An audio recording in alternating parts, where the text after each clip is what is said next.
नमस्कार मित्रों, आप सभी का स्वागत है द स्ट्रैटेजिक फैक्ट्स विद आकाश में। आज हम बात करने वाले हैं कुछ नए डेवलपमेंट्स के विषय में। सबसे बड़ी चीज क्या हो रही है कि अमेरिका, पाकिस्तान, भारत, बांग्लादेश, इन सब देशों के बीच में कुछ ना कुछ चल रहा है। सारे विश्व में कुछ ना कुछ नई गतिविधियां हो रही हैं और हर गतिविधि का कहीं ना कहीं डायरेक्टली इनडायरेक्टली भारत पे प्रभाव पड़ रहा है। आज हम बात करने वाले हैं चाइना के द्वारा बनाए जाने वाले एक बांध के विषय में, जो ब्रह्मपुत्र नदी पे बनाया जा रहा है। ये एक ऐसा बांध है जो 167 बिलियन डॉलर की कीमत से बनाया जा रहा है, एक बहुत बड़ी लागत से। इस बांध का सबसे बड़ा प्रभाव क्या होगा कि ये 5 कहना चाहिए बिजली के स्टेशन बनाए जाएंगे। हाइड्रो पावर प्रोजेक्ट्स पे काम किया जा रहा है, जिससे कि चाइना के अंदर बिजली पहुंचाई जाएगी। करीबन 3 करोड़ यूनिट्स पर ईयर का एक मानक रखा गया है इस प्रोजेक्ट को बनाने के लिए। ये एक अच्छी बात है, ये बहुत बढ़िया बात है, लेकिन इसका दूसरा प्रभाव भी है। दूसरा प्रभाव क्या है, वो भारत पे पड़ रहा है। कैसे पड़ रहा है, ये समझने वाली बात है। देखिए, ये जो प्रोजेक्ट बनाया जा रहा है वो चाइना बना रहा है तिब्बत में। ब्रह्मपुत्र नदी तिब्बत से निकलती हुई, भारत से होती हुई, बांग्लादेश से होती हुई समुद्र में जाती है, बंगाल की खाड़ी में जाके गिरती है। अब हो क्या रहा है वहां पे, सबसे बड़ी देखने वाली बात क्या है कि ऊपर की ओर तिब्बत में ये बांध बनाया जा रहा है। अब इस बांध का प्रभाव क्या होगा कि पानी को कौन कंट्रोल करेगा। अब इस पानी को कंट्रोल करेगा चाइना। चाइना इस पानी को एक बम के तौर पे इस्तेमाल कर सकता है, एक वाटर बम के तौर पे, जो कहीं ना कहीं भारत को प्रभावित कर सकता है। अगर वो पानी को रोक दे, एकदम पानी को रोक दे चाइना, तो उसका प्रभाव बहुत पड़ सकता है भारत के ऊपर। और अगर एक साथ पानी को छोड़ दे तो सुनामी की आ जाएगी, आप कह सकते हैं सुनामी जैसी स्थिति हो जाएगी और न जाने कितनी बेगुनाह जानें चली जाएंगी। तो ये एक ऐसा सिस्टम है जो कहीं ना कहीं भारत पे असर डालेगा। वैसे भारत और चाइना के बीच में कुछ बांध के लिए लेकर पहले भी बातें हो चुकी हैं, वार्तालाप हो चुके हैं, और ये बात का निर्धारण हुआ है कि कोई भी अगर वो पानी छोड़ेगा तो भारत को पहले से एडवांस में बनाएगा, इन्फॉर्म करेगा, या फिर पानी के लिए रोकेगा तो पहले से इन्फॉर्म करेगा। लेकिन अभी चीजें कुछ बदल रही हैं। देखिए, 1962 से भारत और चाइना के बीच में संबंध अच्छे नहीं है। किसी भी स्थिति में भारत और चाइना के संबंधों को अच्छा नहीं आ सकता, और चाइना पे भारत कभी भरोसा भी नहीं कर सकता, क्योंकि एक विश्वसनीय देश नहीं है वो हिंदी चीनी भाई भाई कह के भाई के पेट में छुरा भोंकने वाला देश है। इसके लिए मैं और आप किसी तरीके से मना नहीं कर सकते, इस बात को कोई ना नहीं कह सकता, कम से कम भारतीय तो नहीं कर सकता। तो चाइना पे आप भरोसा नहीं कर सकते, वो अपने बेनिफिट को देखेगा और हम लोगों पे अटैक कर देगा। अब वो किस तरीके से कर सकता है, और वैसे भी ये कहा जाता है कि 21वीं सदी की लड़ाई पानी के ऊपर होने वाली है और पानी को हथियार के तौर पे इस्तेमाल किया जा सकता है। तो यहाँ पे हथियार के तौर पे इस्तेमाल करने वाली बात चल रही है। तो हो क्या रहा है कि जो ये डैम बन रहा है, पावर प्रोजेक्ट बनाया जा रहा है, उससे भारत के लिए कहीं ना कहीं बहुत बड़ा खतरा है। भारत सरकार भी इसके प्रति चिंतित है और चाह रही है कि कुछ ऐसे कार्य किए जाएं कि एक पैरेलल डैम बनाया जाए, पानी का डैम बनाया जाए, जिससे कि अगर चाइना पानी को रोक ले, अगर वो अपने तरफ रोके, तो जो डैम के अंदर पहले का पानी होगा उसका इस्तेमाल किया जाए, यानी कि यहाँ पे पानी की कमी ना हो। और अगर वो पानी के लिए छोड़े तो डैम के अंदर हम रोक के हल्के हल्के उसको छोड़े, ताकि भारत पे बड़ा संकट ना आए। भारत की जो अरुणाचल प्रदेश है उस पे कोई संकट ना आए, वहां की भौगोलिक स्थिति पे कोई दुष्प्रभाव ना पड़े, बेगुनाह लोगों की जाने ना जाए। तो ये चाइना की तरफ से हम कह सकते हैं एक नया संकट क्रिएट किया गया है। अब देखने वाली बात है कि भारत सरकार अपने बांध का कार्यक्रम कितने दिनों में शुरू करती है, क्योंकि जब तक ये लोग नहीं शुरू करेंगे तब तक हम सुरक्षित नहीं महसूस कर सकते। और चाइना पे विश्वास करना मतलब किसी व्यक्ति से कहना कि जलते हुए तवे पे बैठाओ और वो सही बोल दे, चाइना उसमें का आप ट्रस्ट नहीं कर सकते। चाइना में किसी भी हालत में ट्रस्ट नहीं कर सकते, उसकी निगाहें कहीं और हैं, वो बोलता कुछ है करता कुछ और है, ये सब जानते हैं। दूसरा मुद्दा, जो दूसरा सबसे बड़ा मुद्दा है, तो ये भी हमारे पड़ोसी से संबंधित है। हमारा पड़ोसी बांग्लादेश। बांग्लादेश और भारत के बीच में 2014 में एक समझौता हुआ था सीमाओं को लेकर। उसका उद्देश्य ये था कि सीमाओं का सही से बंटवारा हो जाए और हर चीजें प्रॉपर तरीके से रहें। मतलब देखिए, नाविक दोनों देशों में के अंदर है। नाविक मतलब मछली पकड़ने वाले वो लोग। अब हुआ क्या कि 19 जुलाई यानी यस्टरडे के लिए ही भारतीय मछुआरे बांग्लादेश की जल सीमा के अंदर चले गए। अब बांग्लादेश की जल सीमा के अंदर गए तो उनके लिए बांग्लादेशी नेवी ने पकड़ लिया, अब उनको अंदर डाल दिया। ये पिछले 1 साल में दूसरी बार होने वाली घटना है। पहले ऐसा नहीं होता था जब शेख हसीना थी। अगर एक दूसरे के बंदों को पकड़ लिया जाता था, मछुआरों को पकड़ लिया जाता था, तो 1-2 दिन में केस सुलटा दिया जाता था, बात खत्म हो जाती थी। लेकिन जब से यूनिस की अंतरिम गवर्नमेंट आई है, ये कहीं ना कहीं कुछ ना कुछ करने का, प्रेशर डालने का प्रयास है, ठीक है ना। यूनिस सरकार की सबसे बड़ी नीतियों में से एक है। तो हमारे पड़ोस में हर जगह संकट है।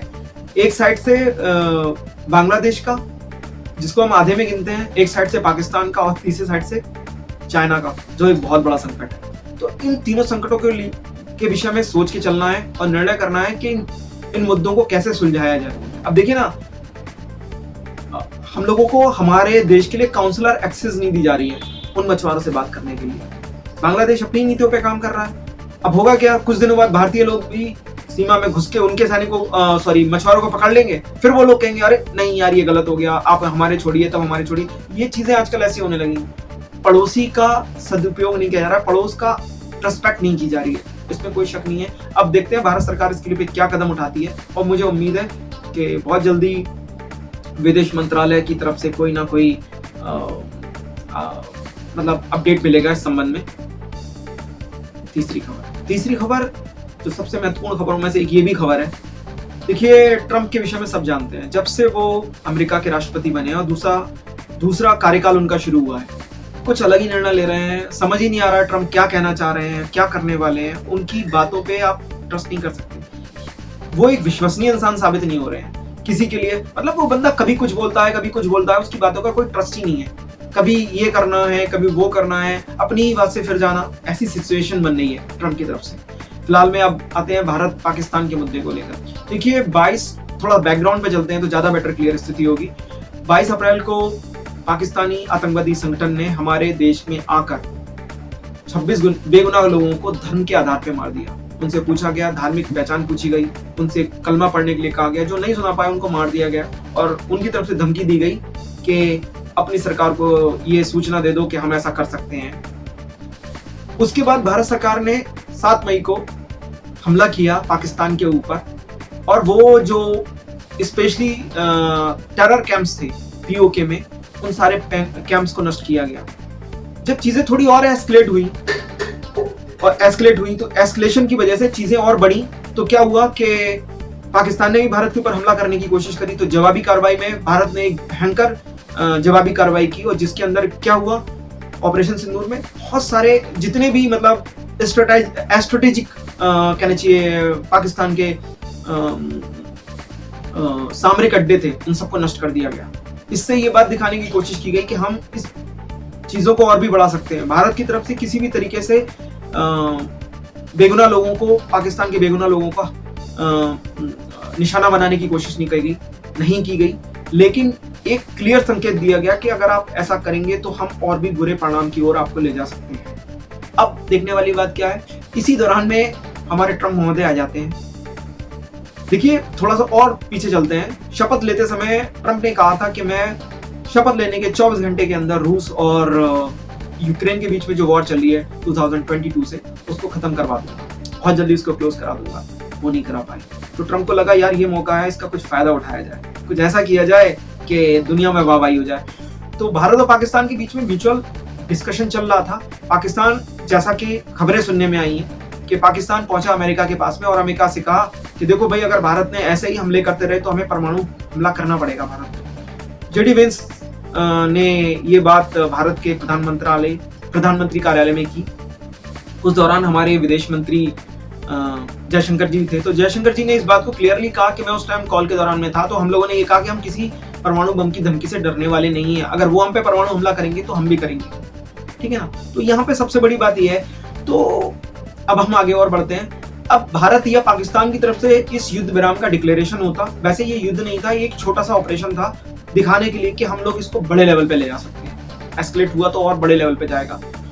ना भारत ने अभी किया है, ना पाकिस्तान ने किया है।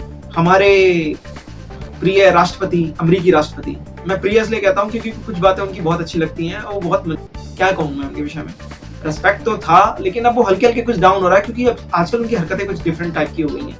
तो उन्होंने क्या करा कि पहले ही डिक्लेयर कर दिया और इसका क्रेडिट लेने की कोशिश की कि 2 परमाणु शक्तियों में होने वाले अहम युद्ध को अमेरिका ने रुकवाया, या कहो कि ट्रंप ने रुकवाया। ट्रंप ने बीच में पड़कर इस युद्ध को रुकवाया और उन्होंने ये भी कहा कि मैंने कुछ ट्रेड का लालच दिया है। मैं ये मुझे आज तक ये समझ में नहीं आता कि भारत के साथ तो तब भी ट्रेड है, पाकिस्तान के साथ ट्रेड ही कितना है। लेकिन चलो खैर, इस बात पे अब हम फिर अपने टॉपिक पे आते हैं। अभी एक नई खबर आई है कि अपने एक सांसदों के साथ एक मीटिंग के दौरान में उन्होंने कहा, ट्रंप महोदय ने कहा कि भाई 5 जेट मार गिराए गए। तो उन 5 जेट मार गिराने की बात कही, लेकिन ये डिक्लेयर नहीं करा कि किस देश के गिरे, कि भारत के गिरे कि पाकिस्तान के गिरे। एक नया संशय पैदा कर दिया। दूसरा नया काम क्या करा? दूसरा ये कह रहे हैं कि मैं दोनों देशों के बीच में मध्यस्थता करा के, परमाणु संपन्न देशों के बीच में मध्यस्थता करा के इस लड़ाई को रुकवाने का काम कर सकता हूं। तो देखते हैं अब आगे क्या होता है, क्या डिस्कशन रहता है इसके विषय में हम लोग बात करेंगे। लेकिन ट्रंप ने ये बात कही है, जबकि भारत सरकार बार बार कह रही है कि हम लोगों की म्यूचुअल, ये भारत और पाकिस्तान के बीच में जो कश्मीर एक मुद्दा है वो दोनों देशों का म्यूचुअल डिस्प्यूट है, इसमें किसी तीसरे देश की मध्यस्थता की जरूरत नहीं है। बार बार भारत कह रहा है ये द्विपक्षीय समझौता है, हम द्विपक्षीय मुद्दा है, इसको हम दोनों देश मिलकर करेंगे, समाप्त। उसके बाद भारत सरकार दूसरी बात और ये कह रही है कि जो भारत अधिकृत कश्मीर है उस पर तो कोई बात ही नहीं है, मुद्दा है वो कश्मीर का जो पाकिस्तान ने कैप्चर कर रखा है इनलीगल तौर पे। लेकिन फिर भी ट्रंप कहीं ना कहीं घुसने की कोशिश कर रहा है। ट्रंप के पीछे भी एक लॉजिक है, मैं आपको बताना चाहता हूँ। ट्रंप की हमेशा से कोशिश यही रहती है कि वो कुछ ऐसे मुद्दे क्लियर करे ताकि उसका नाम हो पूरी दुनिया के अंदर और वो नोबेल पुरस्कार पाले। और देखिए, पाकिस्तानी तो चटकारता में नंबर 1 है। पाकिस्तान का जो फील्ड मार्शल, आज की डेट में फील्ड मार्शल बन गया है, आसिफ मुनीर, वो भी कह चुका है कि ट्रंप के लिए नोबेल पुरस्कार मिलना चाहिए शांति का, क्योंकि उसने 2 परमाणु शक्ति संपन्न देशों का युद्ध रुकवाया है। शहबाज शरीफ भी यही कह रहे हैं, नवाज शरीफ के भाई, कि पाकिस्तान के प्रधानमंत्री, के दोनों देशों का युद्ध रुकवाया है तो उनको मिलना चाहिए। लेकिन हकीकत वाली बात क्या है, देखिए पाकिस्तान एक चटकार देश है, उसे केवल कभी वो चाइना से फायदा उठाने की कोशिश करता है, कभी वो अमेरिका से फायदा उठाने की कोशिश करता है। उसकी खुद तो कुछ है नहीं, भीख पे ही काम चलता है। लेकिन भारत ये कह रहा है ये द्विपक्षीय मुद्दा है और इसमें किसी तीसरे पक्ष की समर्थन की या सहायता की जरूरत नहीं है। फाइनली कंक्लूजन के तौर पे मैं इतना ही कहना चाहूंगा कि भारत तीनों तरफ से, ये कहना चाहिए 2.5 तरफ से घिरा हुआ है अपने शत्रुओं से। एक है चाइना, जो वास्तव में शक्तिशाली देश है। दूसरा है पाकिस्तान, जिसके लिए चाइना सपोर्ट कर रहा है भारत को घेरने के लिए। तीसरा है बांग्लादेश। इन तीनों तरफ से हम कहीं ना कहीं घिरे हुए हैं, 2.5 तरफ से। तो हमारी प्रिपरेशन मजबूत होनी चाहिए। ये जियोपॉलिटिकल इशू है और बहुत बड़ा इशू है और पूरा विश्व अपना फायदा निकालने की कोशिश कर रहा है। मिलते हैं अगली पॉडकास्ट में कुछ नई डेवलपमेंट्स के साथ में। धन्यवाद। जय हिंद, जय भारत। आप सभी लोगों से यही कहना चाहूंगा कि प्लीज मेरे चैनल को लाइक कीजिए, सब्सक्राइब कीजिए। अगर आप ऐसा करते हैं तो ये इसमें मेरी बहुत बड़ी मदद होगी। धन्यवाद।